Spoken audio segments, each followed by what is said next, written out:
السلام عليكم ورحمة الله وبركاته حبايبي وطلابي في كل أنحاء الجمهورية. النهاردة بإذن ربنا يا رب هنروح في رحلتنا للمحاضرة الثالثة في الكورس التأسيسي، ودي بقى التمهيد للمنهج. احنا النهاردة بنشرح قاعدة من القواعد اللي موجودة في المنهج عندنا، يعني عايز حضرتك مركز جدا عشان أنا همهد، مش هضغط عليك، برضو واحدة واحدة وتدريجي، وهأسس وهناخد الأساسيات كلها، لكن الموضوع هيبدأ بعد كده يبقى تراكمي قوي بقى. أول حصة لينا في المنهج هتعتمد على حصة النهاردة. فأنت بإذن ربنا جاهز، وأنا عارف بإذن ربنا إن حضرتك بتجهز للسنة دي كويس. والناس اللي سألتني على الباكج بإذن ربنا عاملين لك بلانر شيت عالي جدا، قلم وستيكرز ونوتة وشوية حاجات عشان خاطر تجهز للسنة دي جاهزية عالية. وما تقلقش، محمد القاضي معاك من أول لحظة.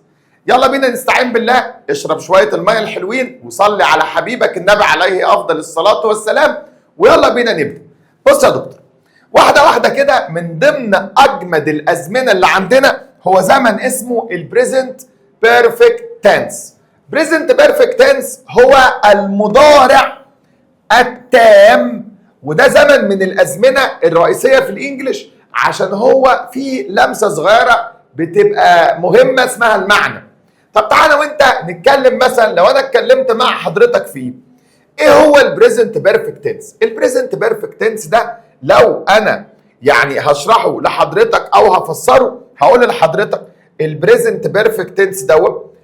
تعالى نفصل واحده واحده. بص يا مستر، انا بتكلم عن البريزنت بيرفكت. مين هو البريزنت بيرفكت ده؟ اولا هو بيتكون من كلمة have جدع أو كلمة has.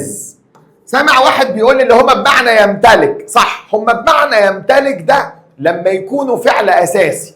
يعني أنا لو جيت عند حضرتك كده وقلت لك إن مثلا أنا بكلم حضرتك بقول لك I have a car، أنا عندي عربية، معناها هنا امتلاك، وهنا ده هاف جايه فعل اساسي، هي دي الفعل الاساسي بتاع الجمله. لو قلت لك he has a new mobile، هو عنده موبايل جديد، يبقى انا بكلمك عن حاجه اساسيه.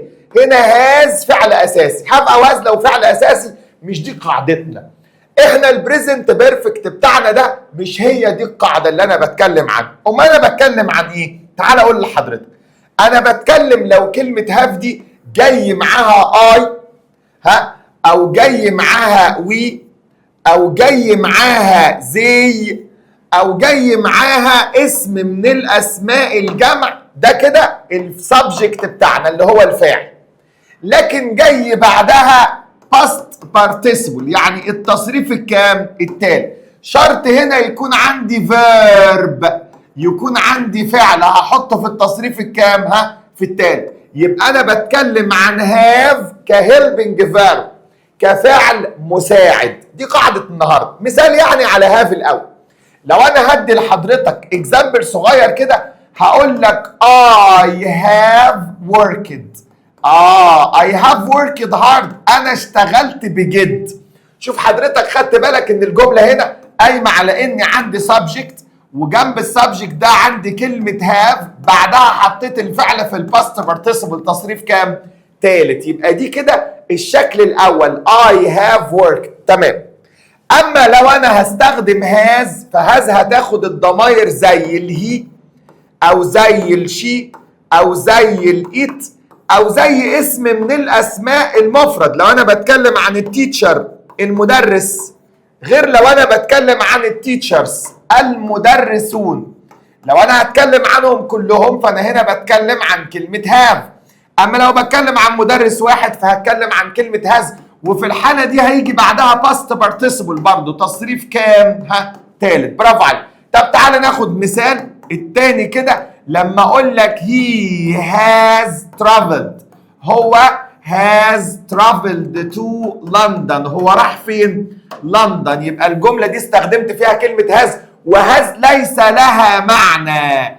هنا هاز جاية بس عشان تغير معنى الفعل ده للبريزنت بيرفكت، عشان تديني المعنى بتاع المضارع التام اللي انا هقول لك عليه دلوقتي. طيب حضرتك واخد بالك ان انا استخدمت هي ك subject وراها has بعدها الباست participle تصريف كام؟ تالت. برافو عليك. يبقى have او has وتصريف كام؟ تالت. طب تعالى بص بقى. لو انا عايز انفي have او has بدل ما اقول have هقول ايوه هقول haven't، بدل ما اقول has هقول hasn't. يبقى نفي have او has بيكون باضافه not. تمام؟ يبقى have not او has not. ده كده النيجاتيف. طب تعالى لو انا وانت هنعمل سؤال. بص بقى، لو انا هكون سؤال في الجمله فانا هقول لحضرتك انا هبدا بهاف او هبدا بهاز وبعدها هستخدم السبجكت. يبقى انا هنا عاكس، بدل ما ابدا بالسبجكت الفاعل بتاعي هنا واحط بعدها هاف او هاز، انا هنا عملت ايه؟ حطيت هاف او هاز وبعدها السبجكت، بعدها استخدمت الباست بارتيسيبل. يعني مثلا لو انا جيت قلت لحضرتك have you traveled، هل انت سافرت قبل كده؟ طبعا الاجابه على السؤال ده بتكون يا اما بيس يا اما بنو. برافو عليك، اجابه بيس او نو، لان هنا بتبقى بمعنى هل. يبقى انا هنا واحد لو اتكلمت عن صيغه الاثبات هاف او هاز مكتوبه عندي بعد الايه؟ بعد الفاعل. اتنين لو اتكلم عن صيغه النيجاتيف يبقى انا بنفي هاف او هاز نفسهم. تلاتة لو بتكلم عن صيغه الكويستشن السؤال يبقى ببدا بهاف او هاز وبعدهم بحط السبجكت الفاعل.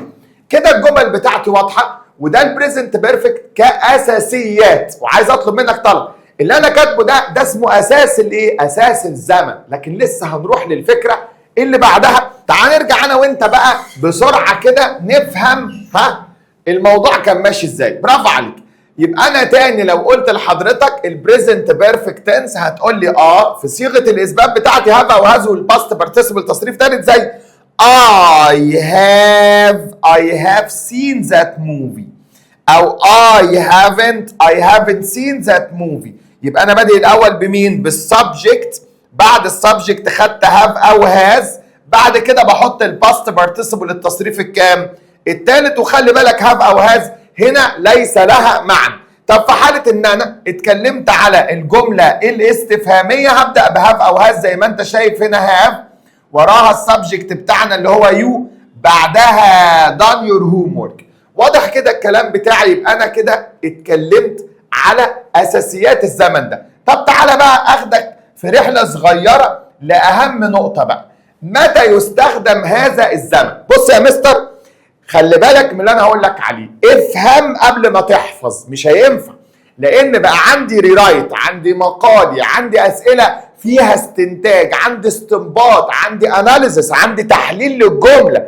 هتقعد تحفظ، الاستاذ هيقعد يقول لك الجمله بتيجي كده، نحفظ بعد افتر ايه؟ ماضي تام، ماضي بسيط. تقعد تحفظ، هتحفظ هتجيب درجه وحشه. ده زائد انك ما تاسستش للسنين الجايه. لكن انا عايزك تفهم وشغل دماغك معايا. تمام؟ بص يا دكتور، البريزنت بيرفكت تنس عشان تفهمه لازم نحط جنبه زمن تاني اسمه زمن الباست سمبل تنس، وده اللي عامله في يونت 1 في ثالثه ثانوي.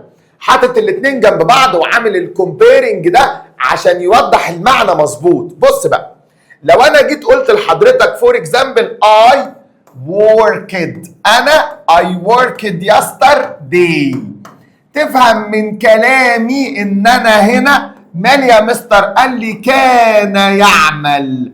يبقى الراجل ده مازال يعمل ولا كان يعمل؟ كان يعمل امتى؟ امس.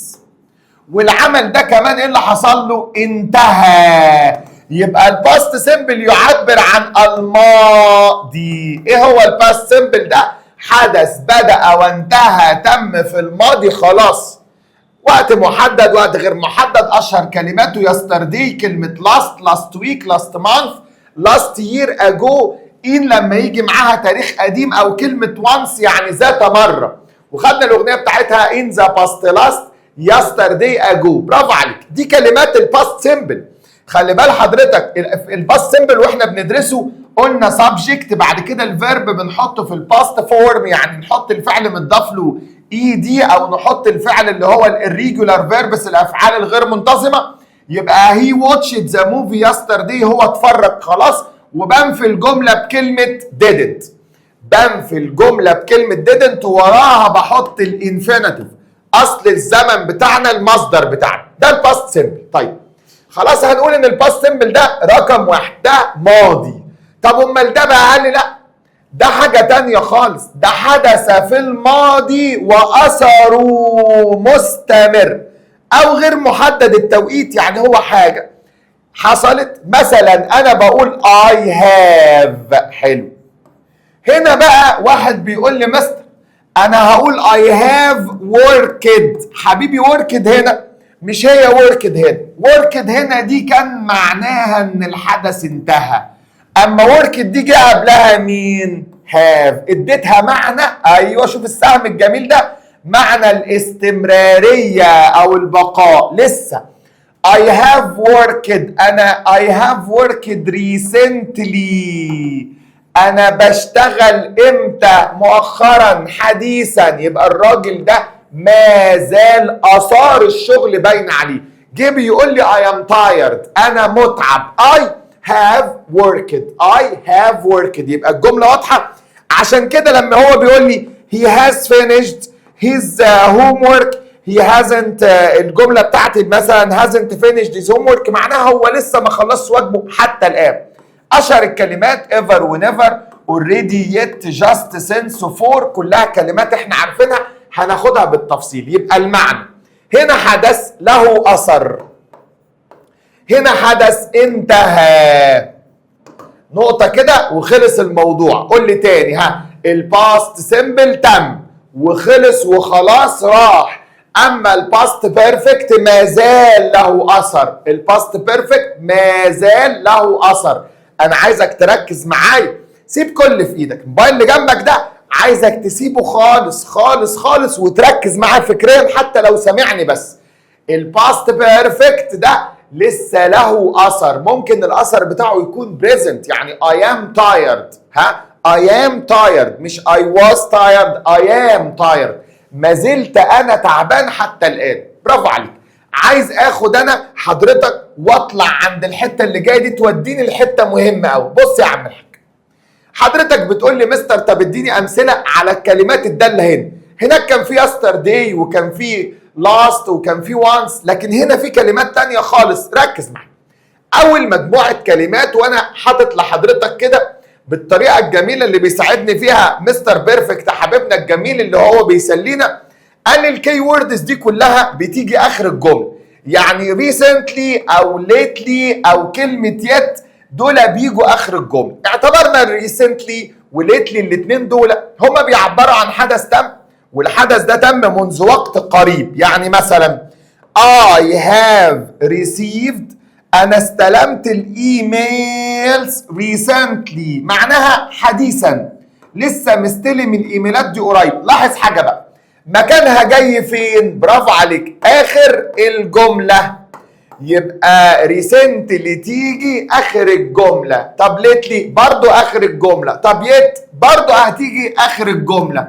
يبقى أنا بتكلم عن 3 كلمات بيجوا آخر الجملة، recently وليتلي ويت. طب لاحظ حاجة، ليتلي بتساوي ريسنتلي في حاجة، الاتنين بيجوا مع الجملة المثبتة، تمام؟ لكن ليتلي بتيجي مع النيجاتيف سنتنس، بتيجي مع الجملة المنفية. طب يت بتيجي مع نوعين من أنواع الجملة، تيجي مع الجملة النيجاتيف I haven't finished the report yet، أو have you called her yet. طب تعال أنا وأنت نروح لحتة صغيرة. أنا عارف إن حضرتك بتقول لي مستر تعال نفسر الموضوع واحدة واحدة. صح، بص يا معلم، أنا وأنت دلوقتي هناخد 3 كلمات.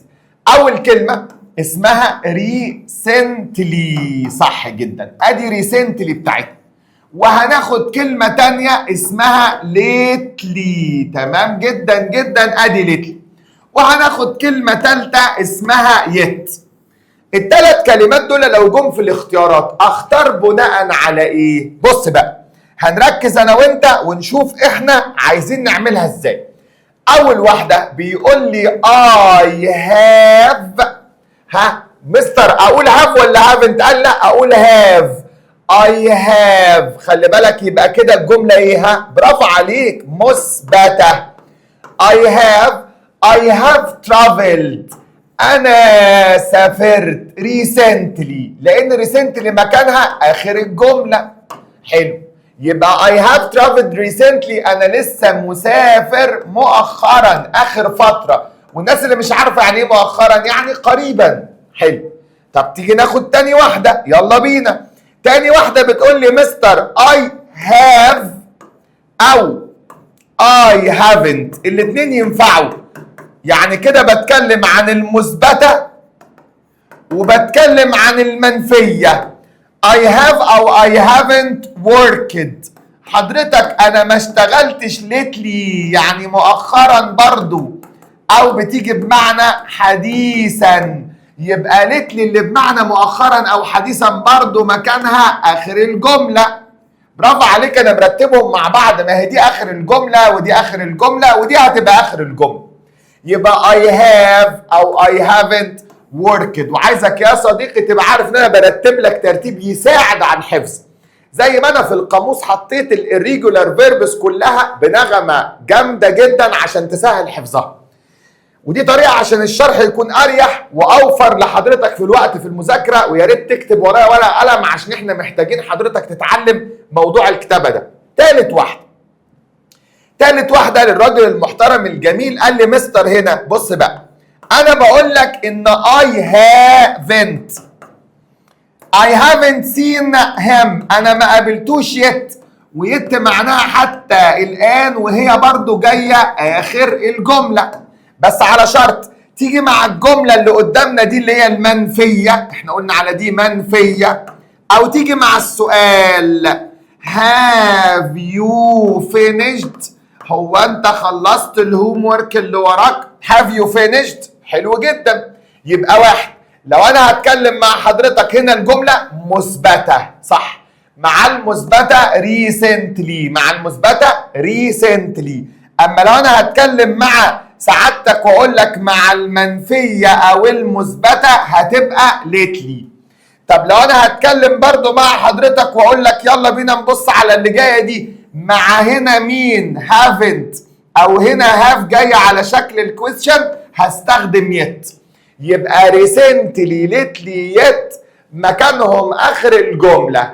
recently lately yet مكانهم اخر الجمله. recently تيجي اخر الجمله المثبته، recently تيجي اخر الجمله المثبت، lately تيجي اخر الجمله المنفيه او المثبته، المنفيه او المثبت. طب يت بتيجي اخر الجمله المنفيه او السؤال، يت بتيجي اخر الجمله المنفيه او السؤال. برافو عليك. حاول افكر حضرتك بيهم، ومعلش اعذرني لازم اكتب لمعاليك سؤال تنشيطي اشوفك هتعرف تحلهم ولا لا. ركز معايا وافتكر البورد بتاعتك ديت ويلا بينا. انا هشيل دي خالص وابدا مع حضرتك في اكسرسايز صغير. يلا بينا. انا بقول have you finished، هل حضرتك خلصت؟ دي نهاية سؤال. have you finished yet؟ have you finished recently؟ have you finished lately؟ طيب، وفي واحدة تانية جديدة ما خدناهاش اسمها just. تعال نشوف حضرتك هتعرف تحل ولا لا. فكر كده، اولا ده ايه؟ قال لي يا مستر ده سؤال علامة استفهام وبدأ الجملة بهاف، يبقى ده سؤال صح. انت كده قسمت الدنيا صح. طب مين بتيجي من دول مع السؤال؟ قال لي يا مستر والله ريسنتلي مع المثبتة ما تنفعش. طب ليتلي مع المثبتة او المنفية ما تنفعش. جاست هنعرف ان هي لازم وسط الكلام ما تنفعش، يبقى لي كلمة مين؟ برافو عليك يت. يبقى هاف يو فينيشد ايه؟ يت، وهي اكتر واحده بتتسال عليها حضرتك في المراحل الابتدائيه والاعداديه والثانوي لو هيجيب اسئله سهله. لكن حضرتك لازم تعرف ان يت كلمه بتيجي اخر السؤال في البريزنت بيرفكت تنس. تمام. لا انا مش هكتب سؤال تاني لحضرتك عشان انت بتطلب سؤال تاني، لا انا هطلب بقى ان حضرتك نرجع للجزئيه اللي جايه. حلو.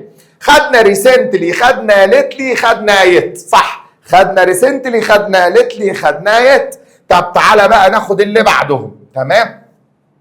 شوف مستر الجميل بيقول لي التلاتة دول صح، دول تلاتة مهمين أوي ومميزين.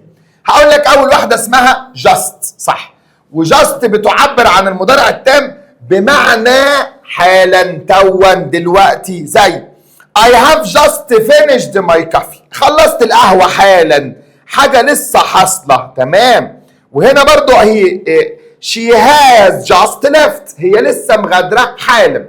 تاني واحدة كلمة already، والready ليها حاجتين. اولا already تيجي بمعنى بالفعل، يعني حصل بالفعل. امتى؟ لما اكون حاططها في وسط الجملة قبلها have او has بعدها تصريف ثالث، او تيجي في الجملة في النهاية لو بعبر عن حاجة غريبة، بعبر عن حاجة تعجبية، يعني ايه مكانها وسط او اخر الجملة. طب اللي بعدها كلمة never، ودي اللي هي معناها لا، لم يحدث، يعني I never played، لم يحدث ان انا لعبت كورة، ما لعبتش كورة، يبقى تفيد هذه الجملة النفي، ونيفر بتفيد ان ده ما حصلش خلاص. يبقى انا عندي 3 just already never. تعالى يا عم، تعالى انا وانت نروح نشوف الحكاية بتاعتها اهو. انا معاك انا وانت لسه واحدة واحدة وهشرح بالبطيء. مين هم تاني؟ اهي الاولانية اسمها just، هنقول عليها رقم 4 بقى، وبعد كده اللي بعدها اسمها already. حلو، هنقول عليها رقم 5، ورقم 6 هي الكلمة never. صح. خلي بالك عشان هضيف واحدة هنا وهي أميزهم بقى. بص يا مستر يا جميل، أنا لو بصيت مع حضرتك هنا وقلنا إن الجملة وسط الجملة I have، يبقى أحط مين في الوسط؟ just. I have just finished، أنا لسه مخلص حالا توا، يبقى دي كلمة مين؟ just. طب اللي بعدها لو أنا جيت عند التانية وقلت لك هنا I have، I have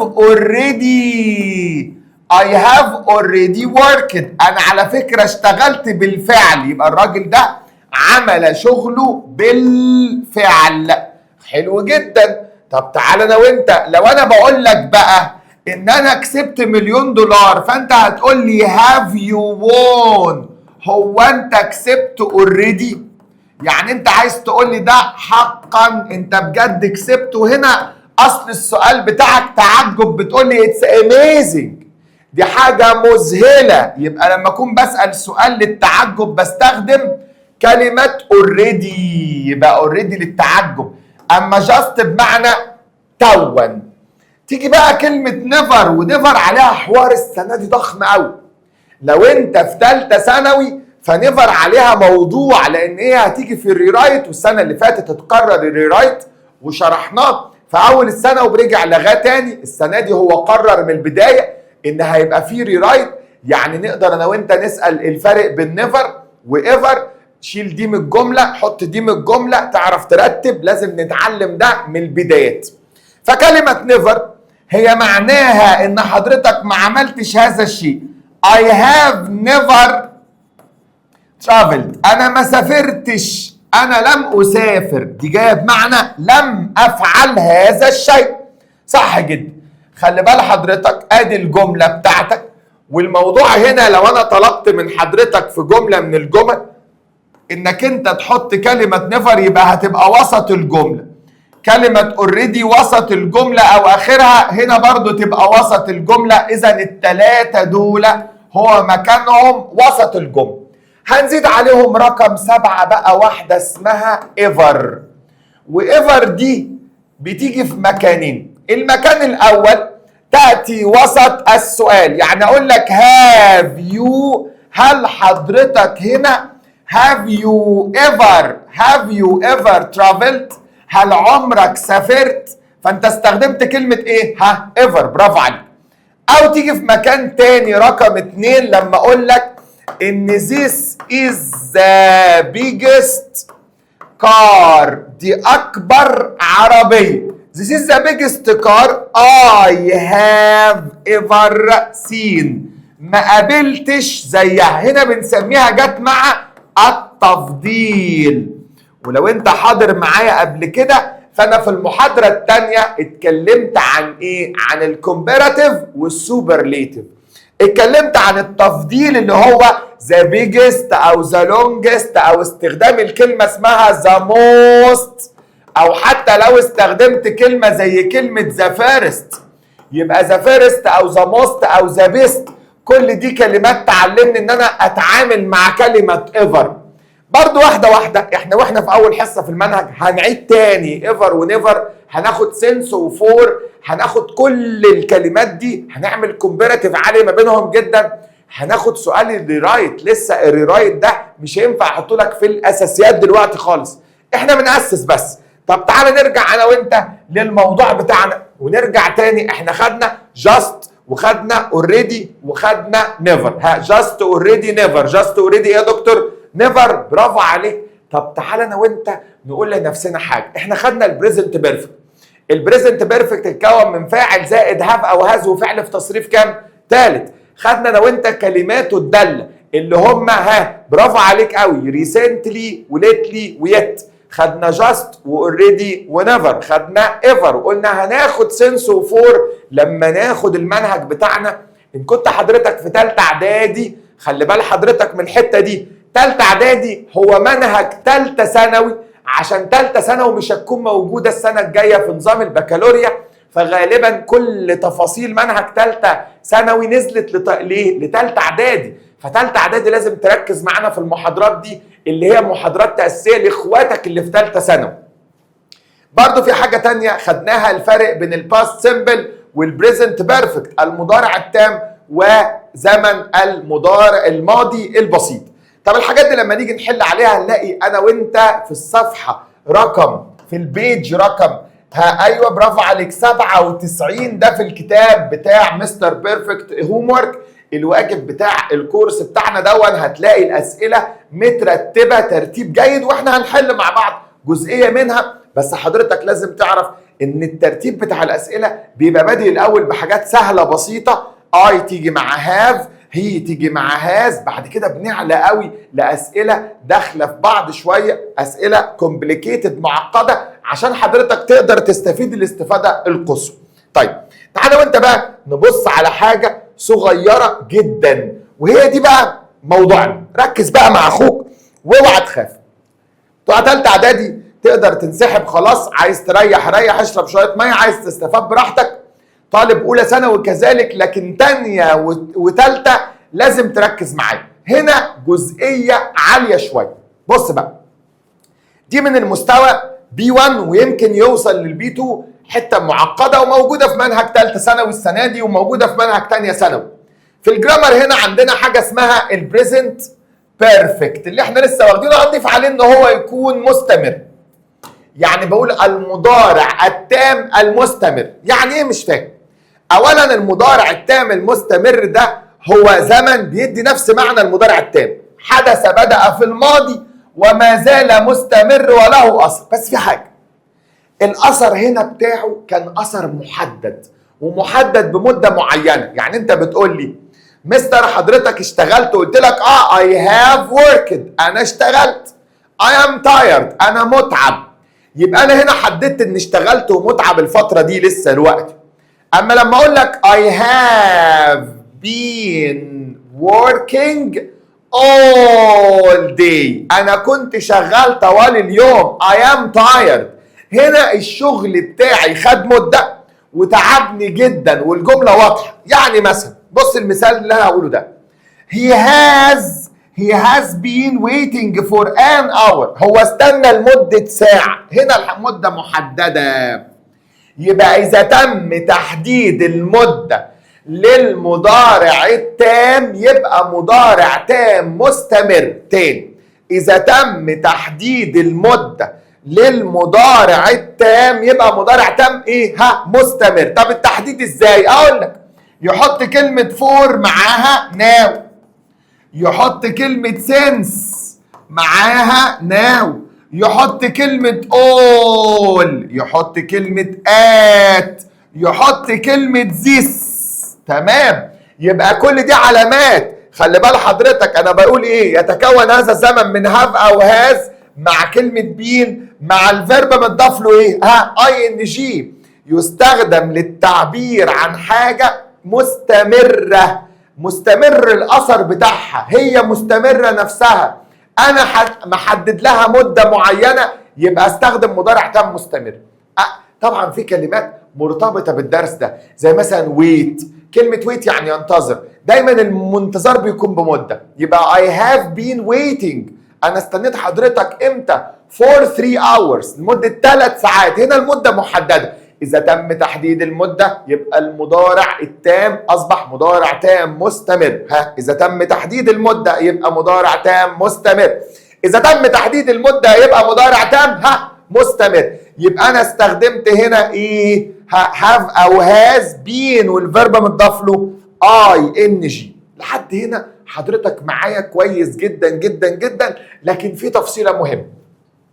الاستمرار هنا بيديني حاجه غريبه، ركز معايا. انا دلوقتي لو انا وانت بنتكلم عن الجزئيه دي، قلت ان I have been waiting، انا استنيت all day، طوال اليوم. حلو. او استنيت for 3 hours، مدة كام ساعة؟ 3 ساعات. الكلام هنا جميل. في مشكلة، هل ينفع مستر ده صح؟ ايوه ده صح، ماشي. هل ينفع انا بقى احط هنا I have been loving، انا حبيتك قد ايه for 3 hours؟ انا بكلمها بقول لها في التليفون انا بحبك 3 ساعات، هتتشتم. مفيش، ما ينفعش تقول الكلام ده. ما دام حطيت المده ما ينفعش هنا اعمل عمليه تحديد، غلط. امال هعمل ايه يا مستر؟ هنا في الحاله دي افعال الشعور. لو انت في تانية ثانوي هتفتكرني كويس. في حاجه اسمها الستاتيف فيربس، الافعال التقريريه، زي حاجه اسمها المشاعر، زي الامتلاك، زي الثينكينج، الفكر. الافعال الشعوريه لا تستمر، مش بنضيف لها ing اصلا.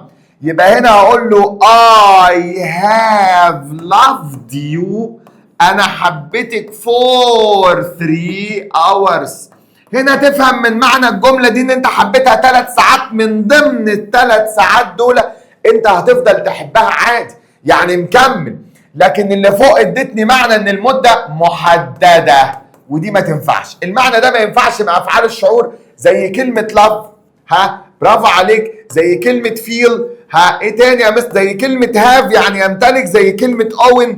افعال كتير بقى زي كلمه know يعني يعرف، هناخدهم واحنا بنشرح المنهج. لازم تبقى عارف ان الافعال الشعوريه، الافعال اللي خاصه بالملكيه، الافعال اللي خاصه باي حاجه فيها امتلاك، حاجه فيها شعور، حاجه فيها احساس، الافعال دي ما ينفعش نضيف لها ing الا في حاله هناخدها، لان هي بتيجي في الامتحان، الحاله الاستثنائيه بتاعتها.